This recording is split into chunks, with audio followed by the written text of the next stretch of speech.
Let's call North Cooch Area Sanitary District meeting to order, May 21st. Roll call.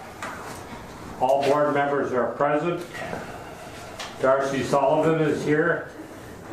Stacy and Cindy. And Greg. And Greg. Oh, Greg, yeah. I couldn't see you through Roger. Any additions or deletions? Otherwise, make a motion to accept the agenda. So move. Second. All in favor? Aye. Minutes from the April 16th North Cooch board meeting. Mr. Chair, I would move approval with some changes to the minutes. If there's a second. Second. Second by who? Brian? Go ahead. On page 2 of the minutes, H2. under the operator's report, the third paragraph, the very last sentence, I don't think we ought to have a statement about the NPCA in there, and it might well be said, but it just seems to me that it's not necessary to do that. Secondly, I would ask what in the fifth paragraph, the one that talks about the boiler system in the chlorination building, and it says was rooted off. Is that I'm just trying to understand what the word is. Rotted. Right. Rotted off. I'm sorry, okay. So we need another T in there. Mm-hmm. And an O taken out. Okay, thank you. And then on the last page, at the very top, the motion to replace the commercial boiler, just a correction on the spelling of wheel. It's W-E-I-L.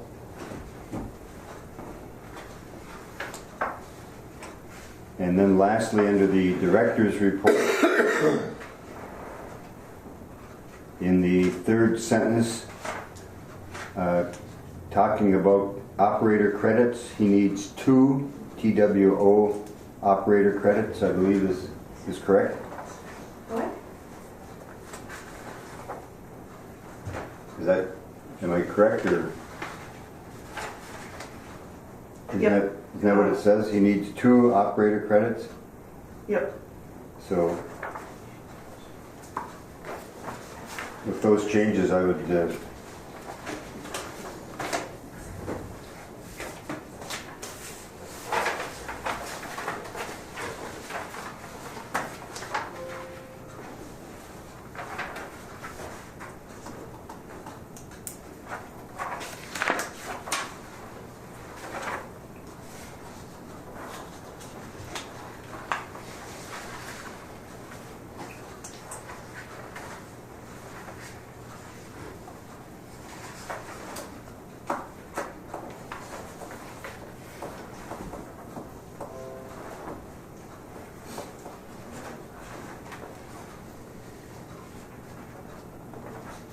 Is there any more on April meeting? Otherwise, with those changes made, do we have anything else? If not, call for a vote to pass it. Aye. Aye. Aye. Aye. Yes. Aye. Yes. Yes. Aye. I vote yes. Okay, May 8th special meeting minutes. So moved to approve. Do I have a second? Second. Second by Robert.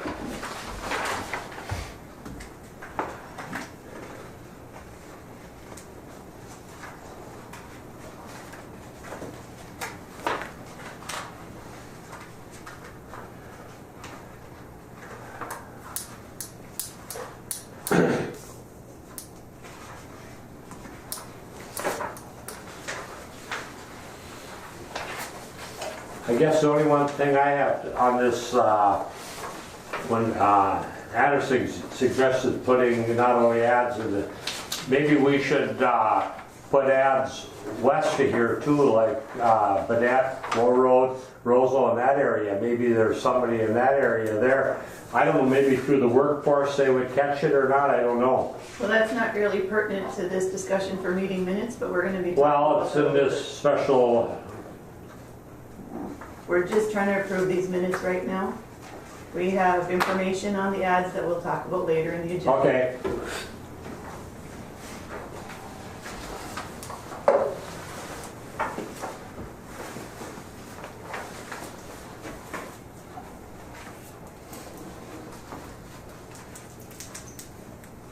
There's no discussion on this special meeting. Call for a vote? Yes. Yes. Yes. Yes. Yes. Yes. Yes. I vote yes. Okay. I don't, March East Cooch minutes.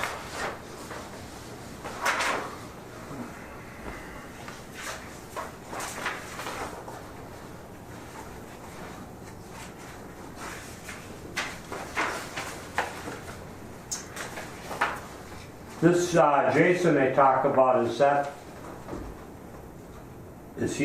your engineer or who? That's correct. Okay.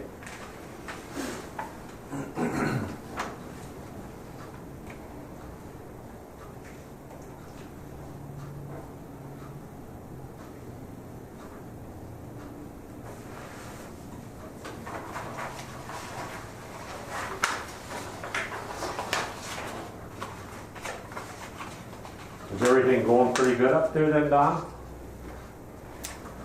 It's going. They've got, USA's got a lot of equipment up there. I see, we were up there last night. USA has got a lot of problems up there too. Okay. I think they're shut down right now.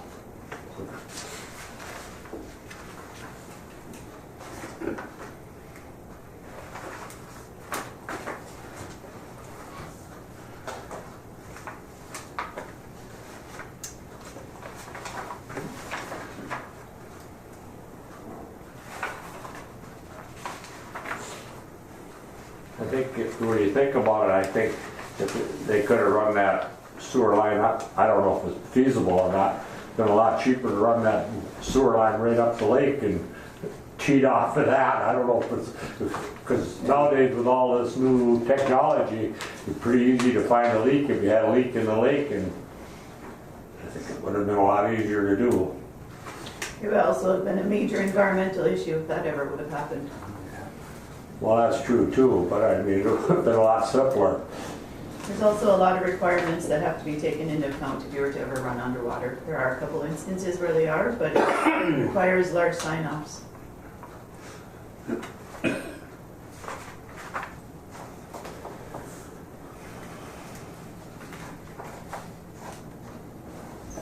I don't think we have to vote on this. No, information only. Huh? Information only. Information. Okay, disbursements, made disbursements for $64,292.04. Moved by Brian. Do we have a second? Second. Second by Don. Any discussion? One question, Mr. Chairman. The Minnesota Power, we've got a substantial Minnesota Power bill on the first page, or on the second page of this one, Bob, of the disbursements, and also on the blanket authorization, we've got a large Minnesota Power. Have we gone through this before? Is that we pay partial months and? It depends when the bills come in.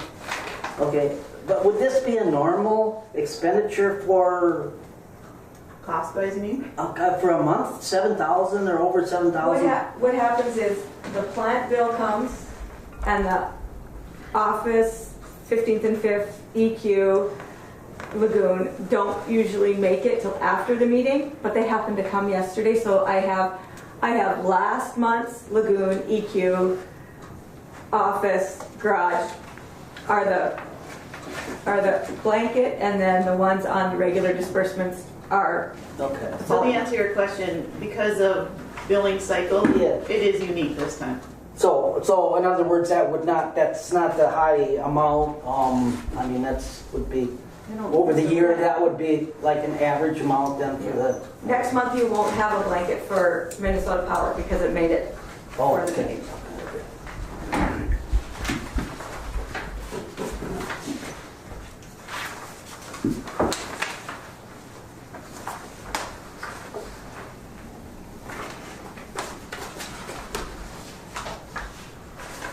So we didn't get a reimbursement from Minnesota Power like we did at home. I see my electric bill last month was $2.09, so I got some. Commercial and residential are completely different. There's different rules for each of them. Okay. Did they increase our rates increase? You know, we budgeted for it, what was it, that they expected it was gonna be in 2018? Yeah. And I don't think we've really seen a huge increase in anything. Yeah.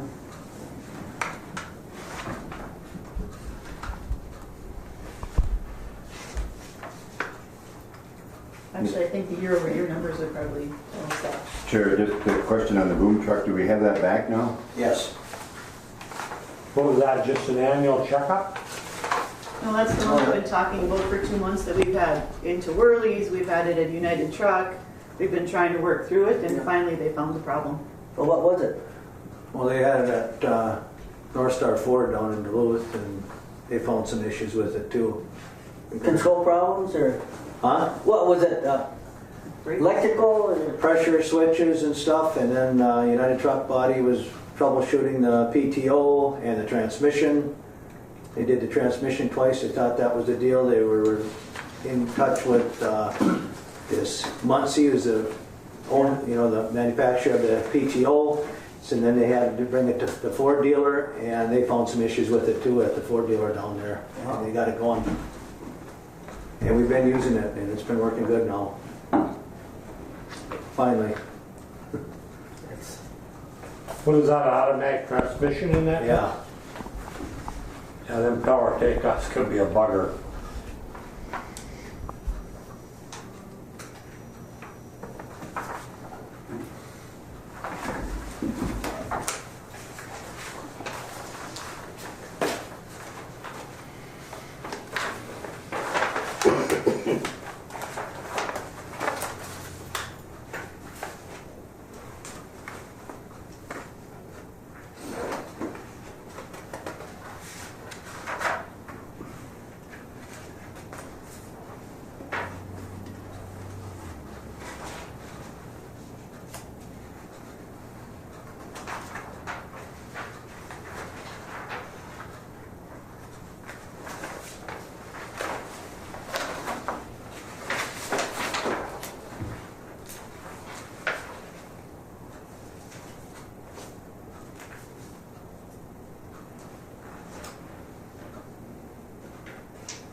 Are we good on disbursements? Anything else on the disbursements?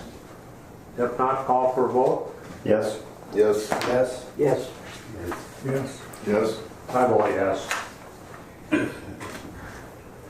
Okay, union negotiations. Financial reports. Oh, financial report, I'm sorry.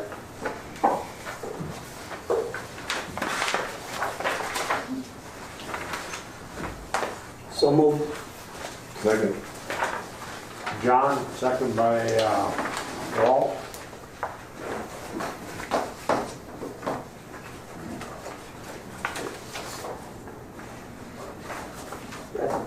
Questions? Go ahead. Yeah, very last entry, net income. It says we're $12,901 over budget for net income, so. Which report are you on? Budget Well, versus I'm on actual? the The upper left, it says 3:24 PM. What's it say in the middle? Income expense budget versus actual? Where does it, what does it say there? Income versus actual. Okay, so you're on the last page? On the last page, yeah. So, even though our flows are down, income is down, we're still over budgeted on income, net income.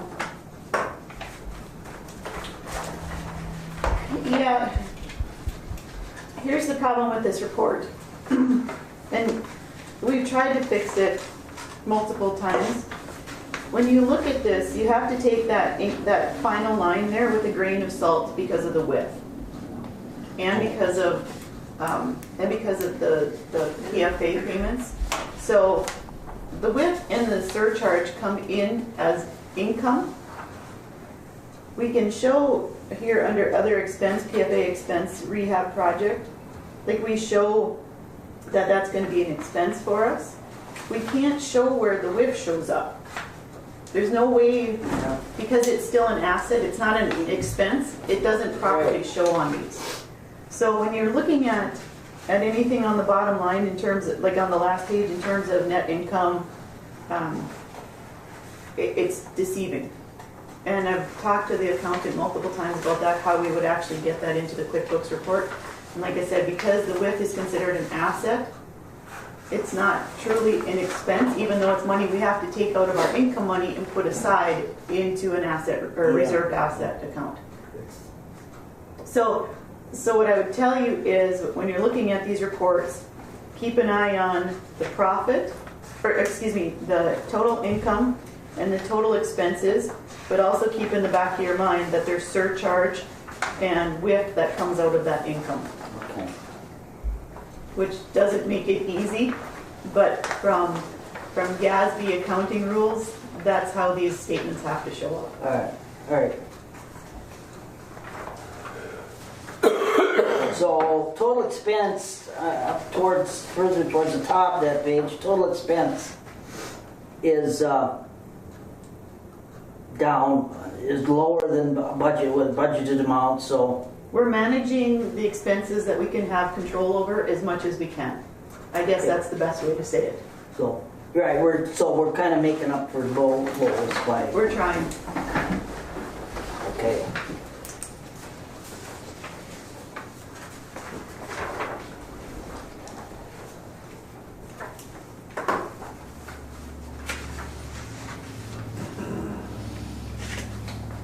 But having said that, John, if you look at the other report, the income and expense previous year comparison, we're up. Income is up this year over last year. The other one looks the same. We're up $150,000, $152,000 over last year on income. How's that explained? It has been wetter this year, especially the first few months when we were getting into the melt. So it was wetter. It'll be higher in May. I signed a check yesterday from the city for $156,000, so I know that it's going to be up. That's up considerably from what we've been paying. Yeah, that's probably one of your bigger ones in what, a year and a half or so, because it's just been so dry. Even the summer last year. If you think about it, it was a pretty wet spring.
Any other questions on reports?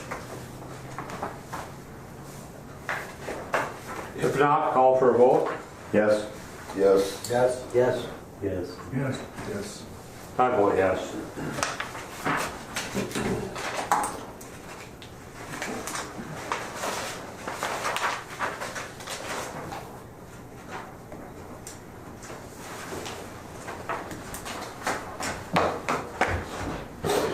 Old business, union negotiations. So I was hoping that we were going to be able to have a contract to you today to be able to vote on. The way mediation works is we talk about a bunch of things, we don't necessarily put exact language down that we want to have in the contract. So I modified the contract, sent a summary of changes to the union.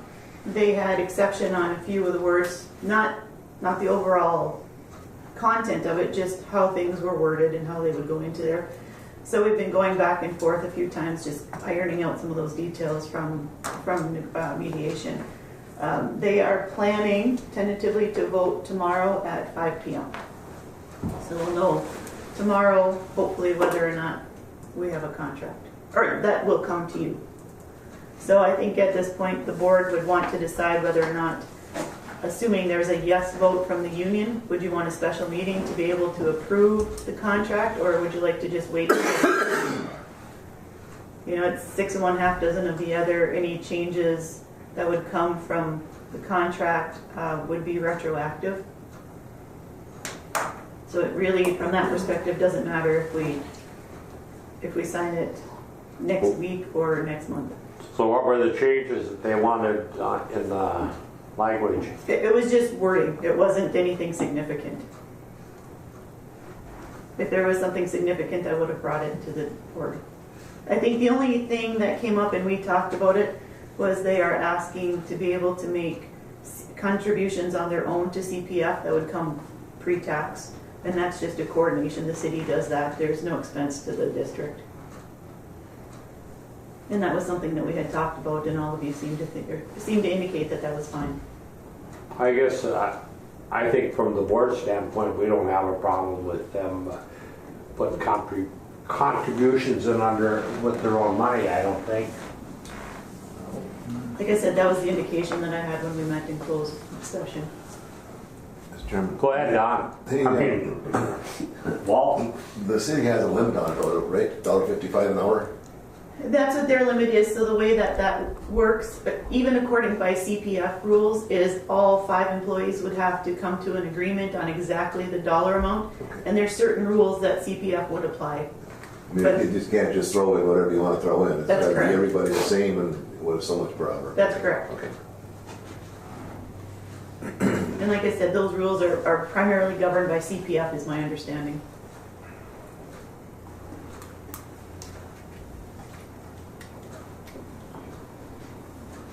So is there any opinion on the board whether you want to have a special meeting to approve the contract, assuming the employees do it, or just do it at the next meeting? Let's do it next meeting. Next meeting. Okay. I won't be here, but yes, I'll vote yes. What's that? I said I won't be here, but I'll vote yes.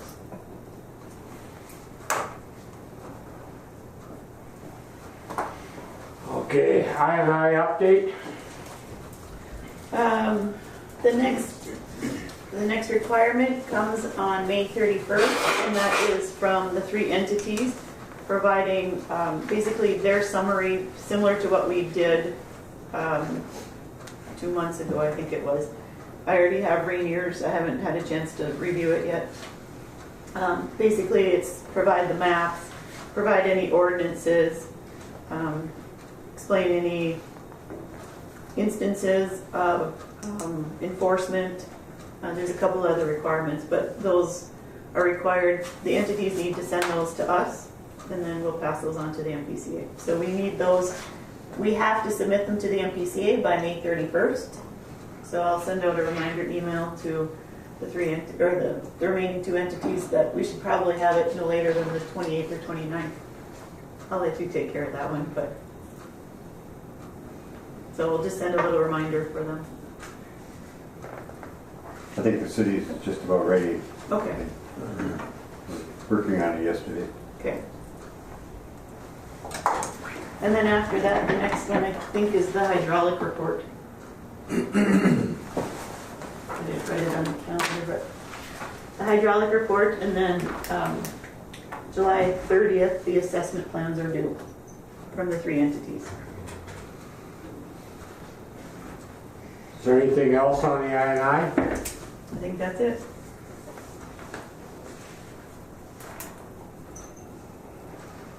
Okay, we'll go to operator's report. All right, Mr. Chairman, board members. First thing here is the first week of May was our toxicity testing that we completed. We do this on a yearly basis. It's a 4-day sampling event that we have to do according to our permit. And the first day is a couple coolers. We have to get river water and effluent water and ship this to Pace. And they set up their test down there. And then each day after that, for 4 days in a row, we send effluent sample to them to complete this test. So we did send the coolers the next day, so they got there. We know for sure they got there, because if one cooler for some reason didn't make it, they weren't able to set up the test, they told us that you'd have to start the whole thing over again. So we wanted to make sure the coolers got there the next day, and we didn't have no issues with that. But that's a yearly thing that we have to complete to satisfy our permit. Also, last week we had a lab audit. Jennifer Thorson with the MPCA was here and inspected our lab. She went through 6 months of all our bench sheets, and there's a few things that we have to complete and revise a little bit for our manuals. It's been 3 years since she's been here, so actually it's a good thing when she comes. You learn a lot from when she's here, and things are changing, and see what we're doing wrong and what we're doing right, and where we can, improve on. They are recommending us to change the way we do our fecals in the lab. She's recommending us to go to this other method, and we're going to look into that, what it's going to cost to get set up to do that. A lot less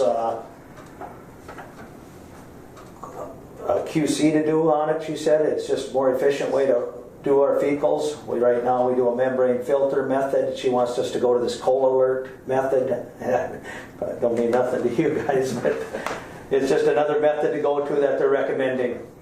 And Tom's going to be down at a lab school this summer, and he's going to learn more about that when he goes to this lab school in Duluth here. Like I said, we did also get our boom truck back. It is working well now, and we'll see what happens there, but it took a while to get it back. But we did get it. I did mention about the last month about the coil for the heat exchanger in the boiler room. That is on order with Shannon's, and as soon as it gets in, they're going to let us know and coordinate a time to put that in. I did give him a call a couple weeks ago, and he said it was on order, and they'll get a hold of us when it comes so we can coordinate that to get that in there. Also, that boiler, that #1 boiler, a couple months ago I mentioned that we had the gasket was leaking on the burner for our #1 boiler.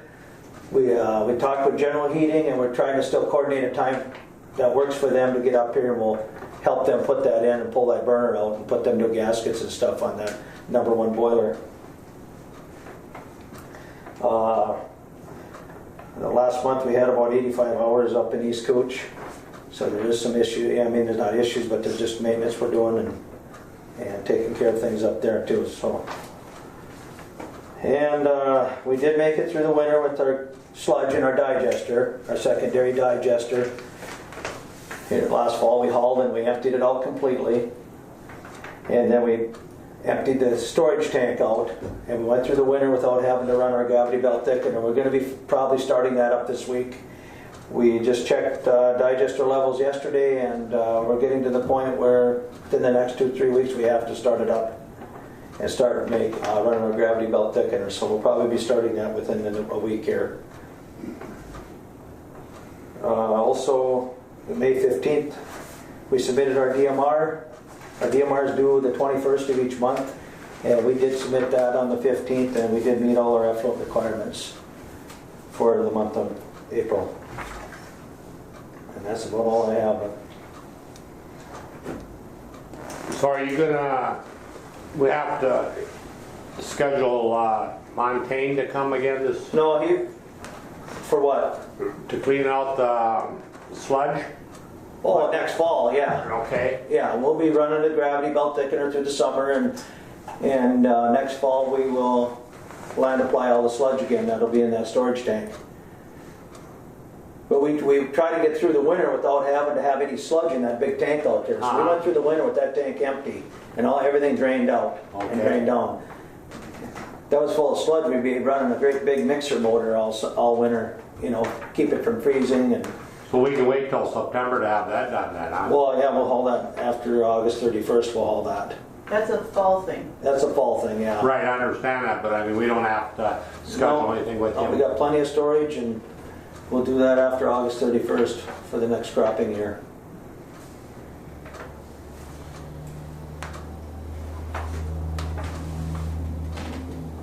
Is there anything on the operator's report? If not, we'll go to the director's report. So the focus has primarily been working on union negotiations this month, and just kind of wrapping up things for me. Also, we are expecting that we should have a draft of the actuary report shortly, I would expect. If you recall, we hired the actuary a few months ago as a requirement of our audits that we do. And also, I talked with SEH yesterday, and it sounds like we should have a draft of their peer review memo coming shortly as well. She showed me a few things. We have some work to do to confirm numbers and make sure that that what AE2S reported and what SEH has looked at are accurate, because there are some bottlenecks, which is interesting because when I spoke with AE2S and I said, what's the 30-second message you can give me on our plant? He repeatedly told me that your plant is pretty much matching. There are no significant areas of bottlenecks or excess capacity. And when SEH has summarized it and put it out in a very easy to look at graphical example, it's easy to see that there are some fundamental bottlenecks that we need to go back and confirm. Sadly, it's on piping and things that they shouldn't have had mistakes in them when they were put in, assuming that it goes back to construction. So there's a little bit of homework to understand where the numbers came from and confirm that the methodology was appropriate. So it'll be interesting to see their report and what AE2S's response is to it. So we should be getting that shortly. It was interesting, talking with SEH yesterday, because trying to read through the AE2S report wasn't an easy read for any of us. And SEH kind of indicated that they had the same feeling regarding the report. The readability was difficult. So when you talk about the fact that the engineer with AE2S specifically told me that there was no areas of excess capacity or bottlenecks, when you go back and look at his report with that in mind, there's actually a table at the beginning of his report it's ambiguous to say the least, and it talks about how there's each one had like 6 or so unit operations that were operating at 80 to 90%, or excuse me, 90 to 100, 80 to 90, 70 to 80, and below 70%. But it was really difficult to see what he was trying to say in that table. But once SEH put it in a little bit more graphical representation, as I indicated, it makes more sense what he's trying to say. So like I said, based on what we're looking at right now, there are some fundamental things that we need to confirm and then go forward from there, because one of them is piping. There is no way that piping should be undersized. So we'll work through that and we'll figure out what's going on and where the real issues are. So we should be getting that shortly. She's hoping probably today, I think, is her target. So you figure that was, the problem came from WSN Engineering, or? We don't know that for sure. We'd have to go back and we have to confirm AE2S's methodology as to how they determined the flow through some of those. And then if the flow measurement, or if the flow predictions that they've stated are accurate, then it's a WSN thing, but we need to confirm those calculations first, or we might even have to put flow meters throughout the plant to verify. We still haven't got all the paperwork back from them either, right? That's correct. And last time I talked to Mr. Oberstar, he was planning on nudging WSN again. Yeah, I mean, this has gone long enough. I mean, we should have. Yep.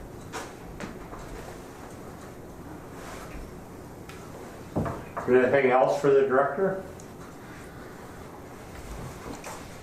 If not, go to new business, hiring an interim executive director.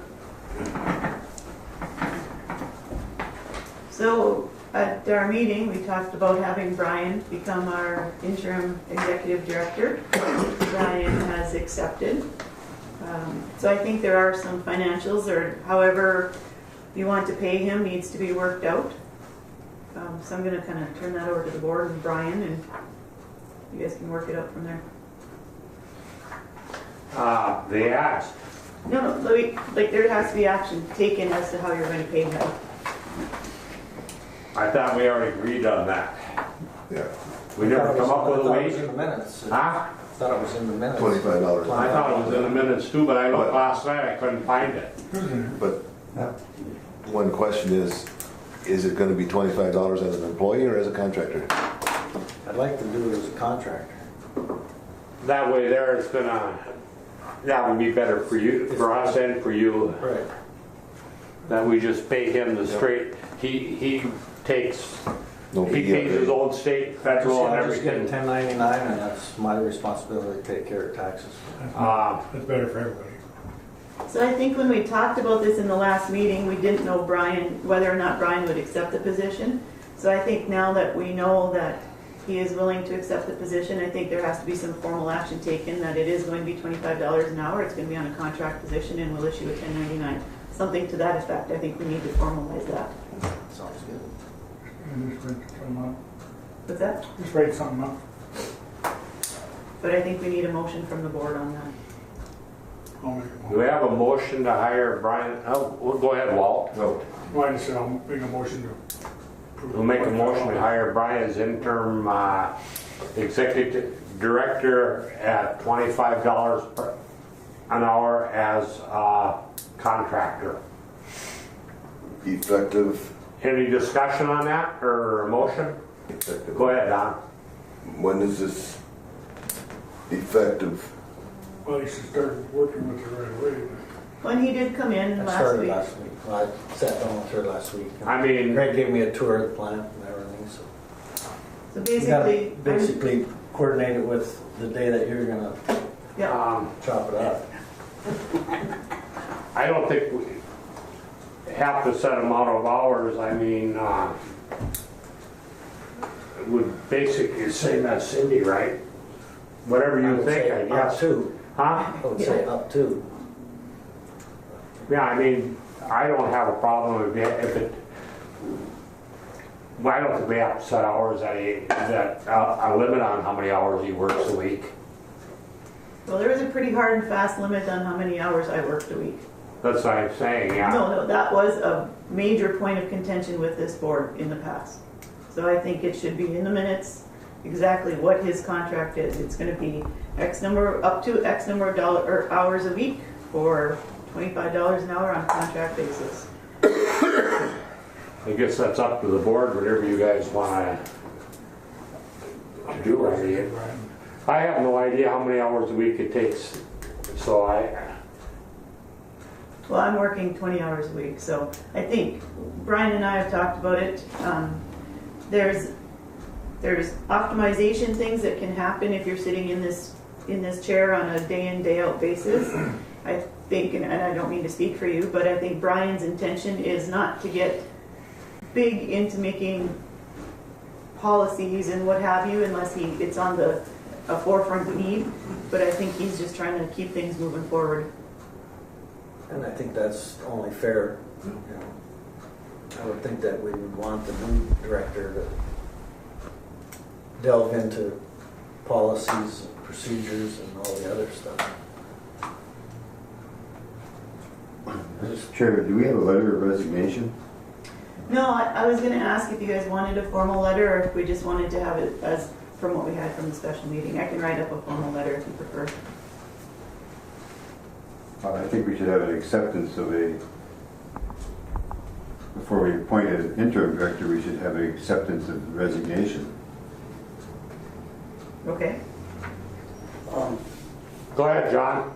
Yeah, now, how about the position on the board?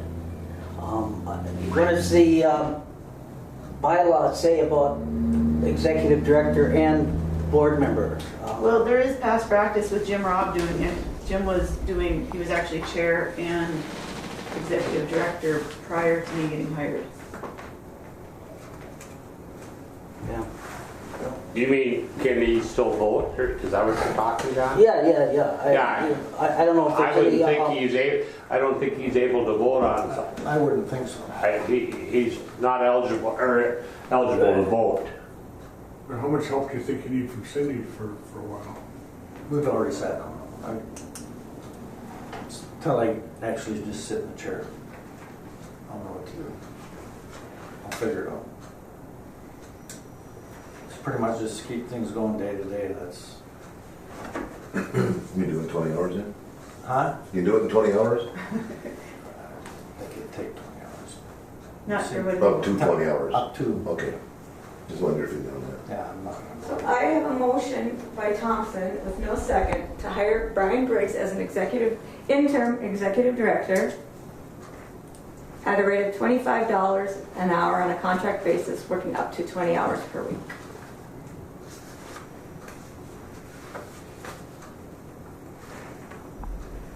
I don't know do we have to call for a vote on that? You need a I second. got to second first. and then what about the term indefinite? Then, Well, until we find it, until we get a replacement. 10 years. okay, we should probably put that in there, you know. Minutes. I think that's probably understandable that once we hire the director. I'd put it in there just so there's no question later. You don't plan on You wanna staying amend here for 5 years? You want to amend your motion? Interim?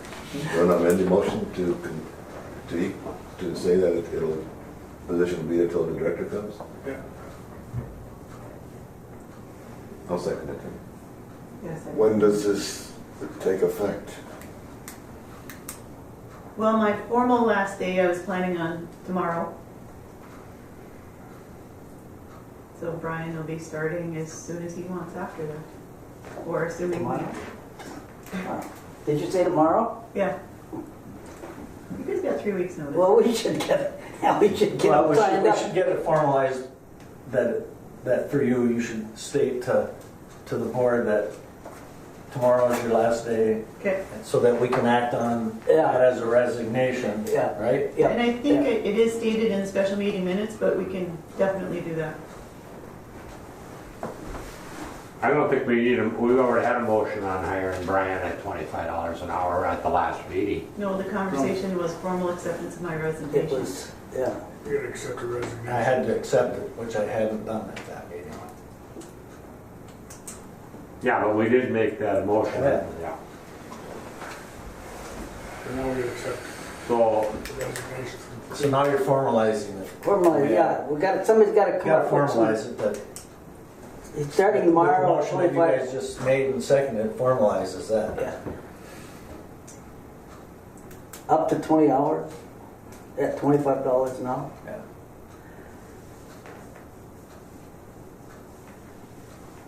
yeah, I mean, if 20 hours is enough I was always, Yeah, who knows? We can change if he's willing to work more hours and we need more hours, we could go back and if revisit it's it. necessary, I'd rather pay him the extra rather than going to comp time or anything like that. Yeah. Well, If I determine it's gonna take more than 20 hours a week, I'll come back to the board. Yeah. There's no reason that it should. And there should. No, at $25 an hour with no benefits, that's no, I mean, you're doing us a favor here, kinda. Like I said, hopefully it's not gonna be for a long Yeah, period yeah, of yeah. time. Because we'll discuss that in the ad coming up later about that. So. But I think we need to act on the motion that's on the floor, and then I think, Bob, what you want is a formal, at least if she states a formal resignation that we can act on after that, right? I mean, do we have to act on her resignation? I think you want, like Bob says, you want it formal. So that there's no question that there's, So we have to have a special meeting then to, no, we can handle the motion that's on the floor right now. And then Cindy's gonna state her resignation to us, and then we'll act on that, and then it should be done. Call for a vote on my motion. Vote seconded. so you wanna make the motion then and, No, there's a motion and a second already. We need We to act on that. gotta vote on that. we'll call for any more discussion, if not, we'll call for a vote. Could you read it once more, Stacy, please? Motion by Thompson, second by Billy, to hire Brian Briggs as an interim director at a rate of $25 per hour on a contract basis, working up to 20 hours a week. Term will last until executive director is hired. I would go yes. Yes. Abstain. Yes. Yes. Yes. Yes. I vote yes. So now you gotta have to go to the bank and stuff like that? Oh, to get him Sign up signing as, authority? oh. Yep, which means that everybody that has signing authority right now, unfortunately, will have to sign those papers again. They don't just let us make a change, Right. so be watching for that. Yeah, everybody's got to sign no signature. Yep. So as per the previous conversation, I will notify the board that I am officially resigning, as we discussed on May 1st. My last official day will be tomorrow, May 22nd. I will be available if Brian has questions or if he needs me to pop in and help him out with anything.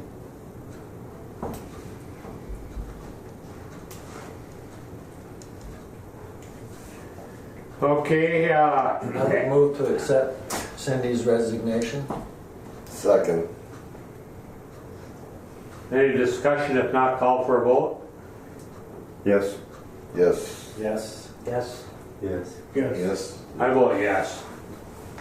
Well, we should thank Cindy for her service here. She came in during a pretty turbulent, complicated time for the district. And she's done an excellent job. Thank you. Okay, the act for the executive director. So in your package, you have what we're looking at as the example ad, and then Stacy's called around to both Duluth and to Bemidji newspapers as requested, as well as the Journal. The way that employment ads are handled with Duluth and Bemidji, they're involved in this jobshq.com.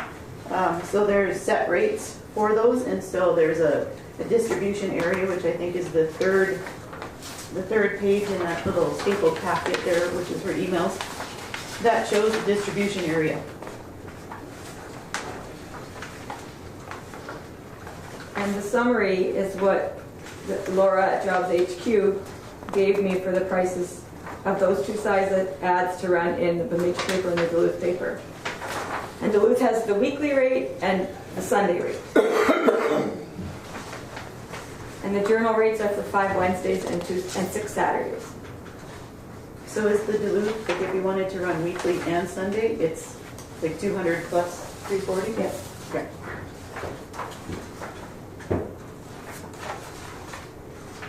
Mr. Chairman, so when you say this email and it shows all of the newspapers and does it go into all those newspapers No, or just the you get one? to pick, so that's just their coverage map. And so if you place it with one and tell them you want to go to Duluth, they will, within their coverage map, Jobs HQ can take care of with one ad. That's online? Yes, Well, it's in print too. in their print And as print well. also? Thank you.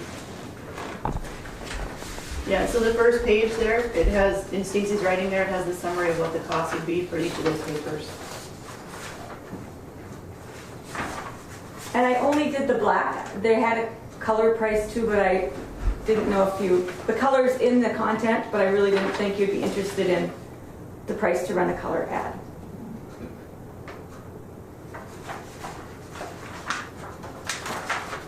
And that would be a little bit smaller than this, because this is probably 3 by 3, right? That is like a 2-column, roughly by a 3. So slightly smaller probably, yes.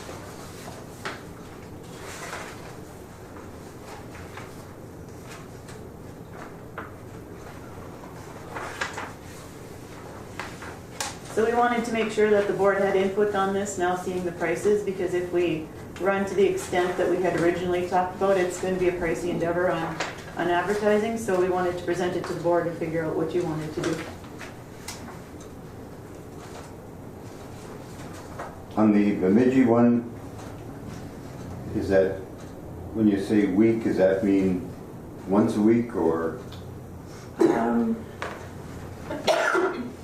by 3? It's about 5 to get to per week, so it's a weekly basis, and it would run 5 days by the looks of things, including one time in the Bemidji Byline and one time in the Black Duck American.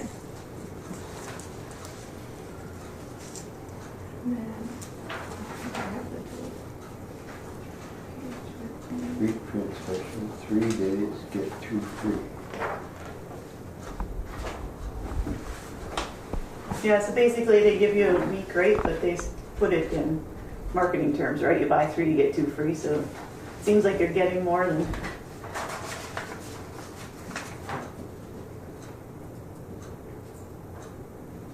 And then Duluth looks like buy 3, get 4, including one time in the Duluth budget here.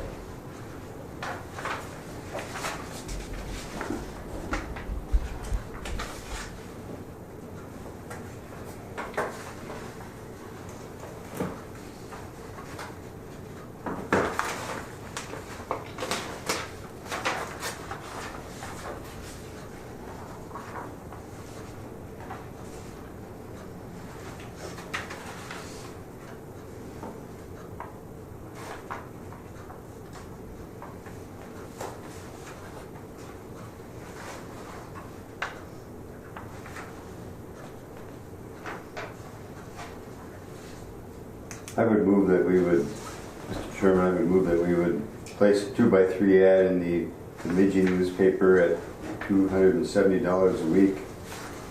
Duluth, 2 by 3 in Duluth, Sunday at 3:06.90. And the Journal, 5 Wednesdays and 6 Saturdays at $439. So that's just the 2 by 2 size then. Oh, no, excuse me, 2 by 3. Okay. The 2 by 3, $659.89. Thank you. So just so that we're clear on that, that's. Duluth, the Sunday one, or? Sunday, yeah. Well, I think, I can't tell what we get if we buy one on Sunday. Do we get You get just Sunday. just Sunday? I think more people pick up the Sunday paper. Yep, yeah. So just so we're all on the same page here, based on the, wait, did you say 2 by 3s? 2 by 3s, yes. Okay, hold on. So, assuming that there's 5 weeks that we have left for advertising, it looks like that proposal is going to cost just over $3,500 plus tax.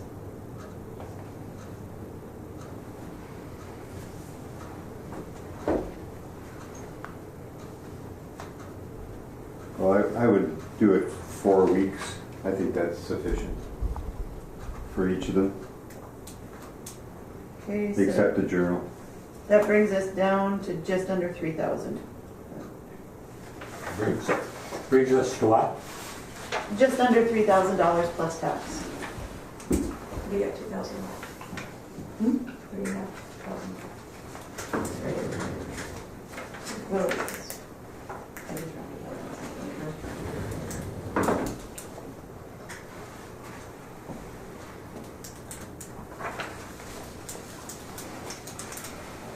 So, Bob made a motion and I need a second if someone is in favor of the I'll motion. second. Second by Robert.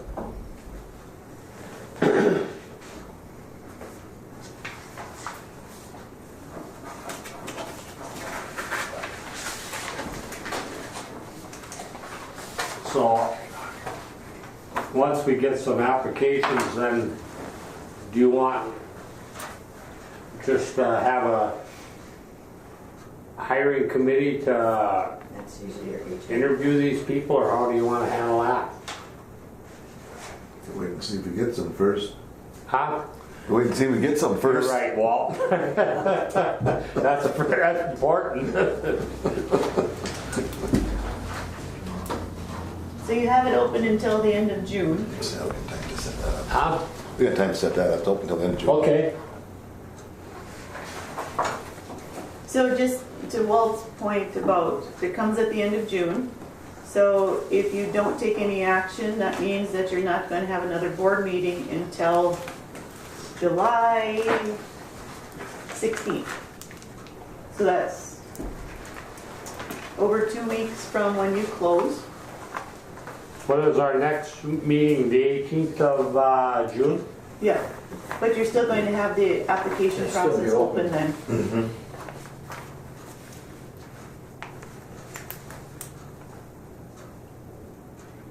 When is the next meeting? After that?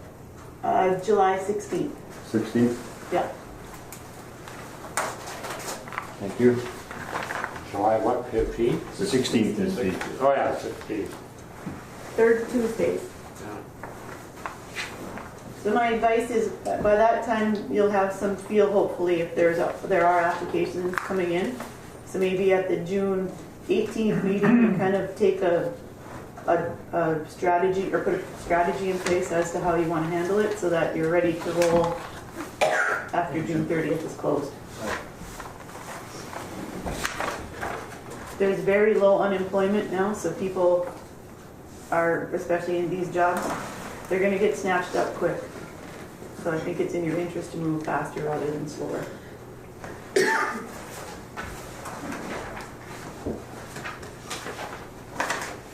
Okay, so you have a motion on the table. You need a vote.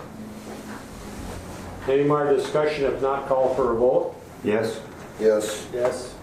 Yes. Yes. And I vote yes.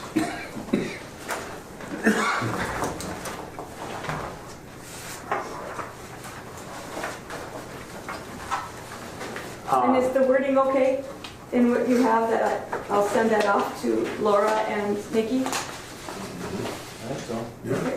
Going 4 weeks, right?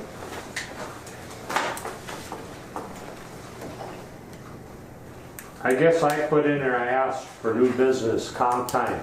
I'm not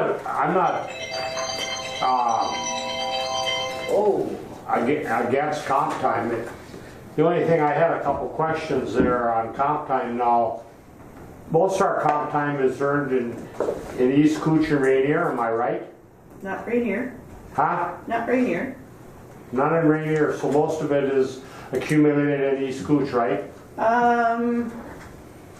A minimum of 4 hours each week is directly related to plant responsibilities. And then from. So that's not overtime, that's on their regular 40-hour week. That's not correct. Saturday and Sunday, they each have, or on each day, there's 2 hours that's overtime or comp available. So there's a total of 4 hours each weekend that they can either earn overtime or comp on. From there, it depends what the call-outs are and where the call-outs are.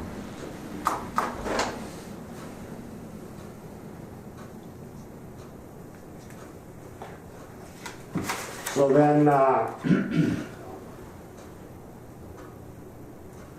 So other than them, than the hours that run over, then we bill East Cooch out. So, how do I explain this? If there's a 15-minute call out to East Cooch, somebody has a red light or something, they run out there, that's automatically a 2-hour call out. And in the East Cooch log, 2 hours is, actually 3 hours would be entered because it's overtime on a call out. So that goes against the East Cooch contract. Okay. And then when they hit 85 hours, I just realized I forgot to print out the East Cooch hours for you guys. We were over this month, I believe. 0.25. Yeah, so there's a little bit of money coming in. Sorry, that's an aside. So if there's an issue in East Cooch, it's considered a 2-hour call out unless it's between the hours of 10 and 7 a.m. and then it's a 2.5-hour call out. They get double or time and a half on that, so that 2-hour call out becomes 3 hours against the East Cooch log. East Cooch is allotted 85 hours in a month. Right. Anything over 85 hours is charged accordingly. It's charged a time and a half then, is that how that? It's charged according to the East Cooch contract at 50, whatever it is, dollars an hour right now, which we've determined to be the loaded hourly rate for the employees. So once, like, if an employee takes the comp time, we still get paid off that 85 hours, right? So I'm up to East Cooch, and I decided after hours that I'm gonna take comp time for that. Okay? So then we still bill East Cooch for whatever time they're up there. In against their logged hours, yes. And if lower, we charge them their, what is it, 55.25 or 57.25 an hour, or Yeah, whatever. something like that. So if they go up there, we still charge that rate, and then, but they decided they want comp time, so North Cooch still gets that 55.25 or whatever. I think you're trying to oversimplify it. You have to take a step back and look at the big picture. The East Cooch contract covers one loaded salary for the employees as well as additional things. In that, so that fully covers their 2,080 hours every year. Okay? They only get 85 hours a month. So if you say that a month is 4 weeks, which we all know it's not, but for ease of conversation, that 16 or 160 hours that East Cooch has already paid for an employee.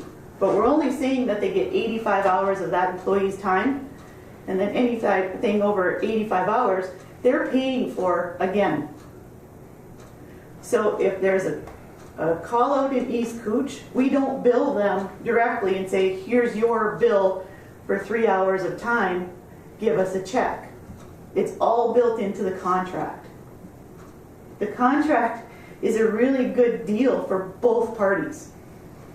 I'm not saying it's a bad deal or not, I just, But to I was answer just your question about how a call out in East Cooch affects comp time or overtime, you have to understand how that contract comes into play. It's not as simple, we're billing East Cooch for those 2 hours or those 3 hours at overtime rate. It's because it's already built into the contract. You're probably right, I'm probably overthinking. But I think you're actually trying to simplify it, and you need to step back and look at the bigger picture.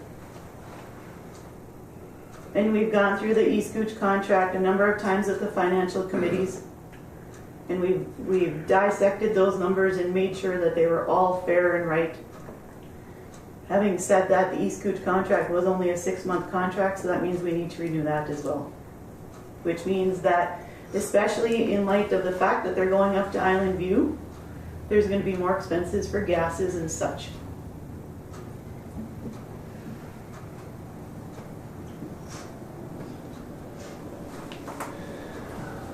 okay, I guess that's all I have to say. Quit overthinking.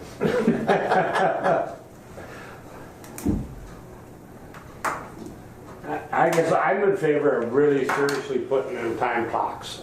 I think this day and age, time clocks are very important in the work place.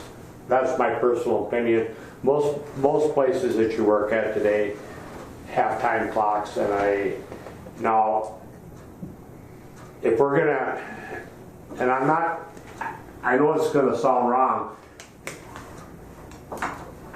in the new contract, if you wanna work, if I wanna come to work an hour early or to get off an hour early or something, That's not written in the contract. It's an exception for one employee to be used on a daily basis. but I think most workplaces today have time clocks, and I just think that, and maybe I'm overthinking again, I don't know, but I just think it's important to have time clocks in the place. And I mean, I know you're gonna say, well, if they're up at East Cooch or Rainier or out here or there, they gotta come in for dinner or something. I think But you the have city to does. come in and punch a clock. Huh? If they're on call, and they live up, and so they go on the call, you're gonna have them come down here and punch in? It's gonna cost you more probably. It costs you more money. Well, do they have to come and get a pickup truck? No, they To go answer? take the pickup, the ones on call take a pickup home. Do they? So I mean, it would just cost you a lot more money. And cause a lot of hard feelings. Well, the only thing it's gonna save is response time. Time clocks will not save response time, it'll actually do the opposite. Do the opposite, they have to come in, punch in, and then go back out again. Right. When they're on call, they have everything that they need to be able to answer a call. For example, if Greg has to go to the ponds, I mean, he's coming from over there, he can stop here and then go to the ponds, or he can take a direct route and go right from his house to the ponds. The other 3 employees live up the lake. If they have a call up the lake, they have everything that they need. They can save 15 minutes here and 15 minutes back to the call. That's just call outs. I don't know how many there are a year. I would make a motion that the executive director secure a estimate of what the cost of a time clock would be. You need 2 then, right? Well, we can figure it out. I mean, I would just get an estimate on what one, and if you want to contact the city, I know they're looking at purchasing another one for another department.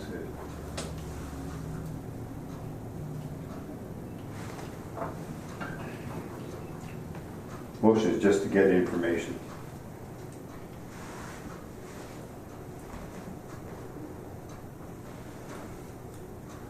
I guess that's enough on time clocks. We have a Have a motion. motion.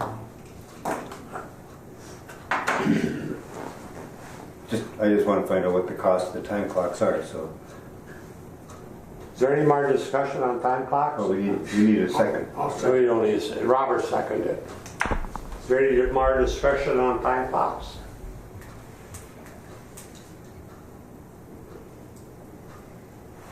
If not, call for a vote.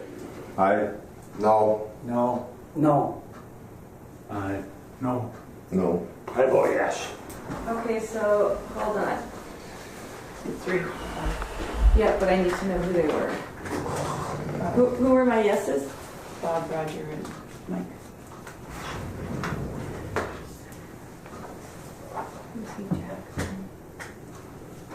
Correspondence on the FYI with fund there, transfer of $25,770. That's just an FYI, as we usually do. And one other FYI, the audit is happening next week, our financial audit.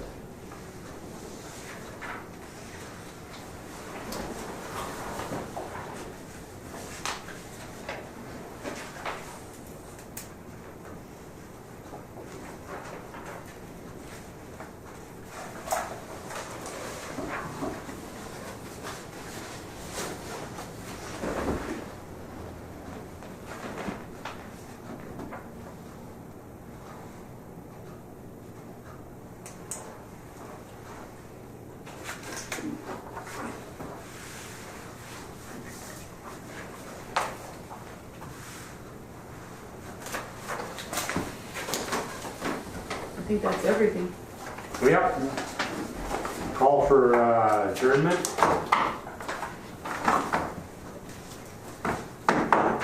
Nobody wants to adjourn. They just wanna hang out. Yeah, Roger makes, huh? Roger, right.